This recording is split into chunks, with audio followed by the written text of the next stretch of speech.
So today we're going to talk about the sciatic nerve, and there's two different reasons why you would have sciatic nerve pain. It's pain down the back of the leg, and it can go all the way down into the foot.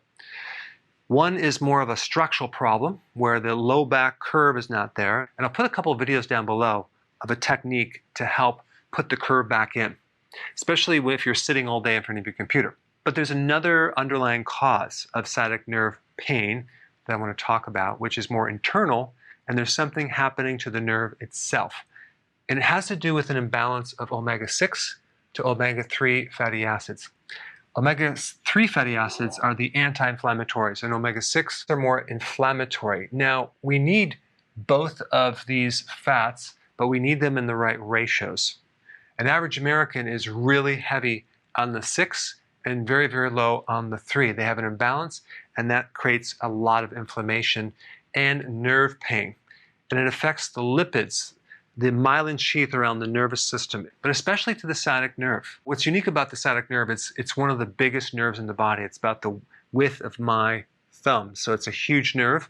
And if you have an imbalance, where you don't have enough of this and you have too much of this, it can really target the sciatic nerve. Let me touch on omega-6 for a little bit. It's called linoleic acid. There's a condition that's called oxidized metabolites of linoleic acid. Basically, when these fats or their byproducts become oxidized, it creates a massive inflammatory situation in the body, in the arteries, in your brain, in the nervous system. This compound, another word for it is OXLAM, is the most abundant oxidized fatty acid in your blood. In 1909, we consumed only 2 grams of vegetable oil, which really is the seed oils. Now, or shall I say about 10 years ago in 2010, we were consuming 80 grams of vegetable oil every single day.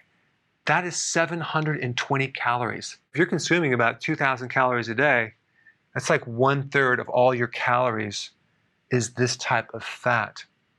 And the problem is that it makes up your cell membranes, so it creates a lot of problems throughout the entire body. It has a 1 to 2 year half-life. It doesn't break down very easily. This is what you need to do if you have sciatic nerve pain or any nerve pain. Decrease the vegetable oils. Start to read labels. Avoid the soy, the canola, the corn oil, the cottonseed oil, even the safflower oil. Cook with coconut oil and butter. You can totally use olive oil. That's omega-9. It's actually very, very good for you. You also want to increase your omega-3 fatty acids, the fish oils, the cod liver oil. Consume more fish, seafood, sardines. That's another good one. And the last thing I would recommend is to get some gamma linoleic acid. Now, this is an omega-6 fatty acid, but it's more anti-inflammatory. It specifically can increase the blood flow to the nerve itself, as well as increase the nerve transmission. There's been some real interesting nerve conduction velocity testing using this and improving the conduction of the flow of that nerve. And that would be either evening primrose oil or borage oil. Give it some time to work. And in the meantime, watch my other videos on sciatica. I put the link down below.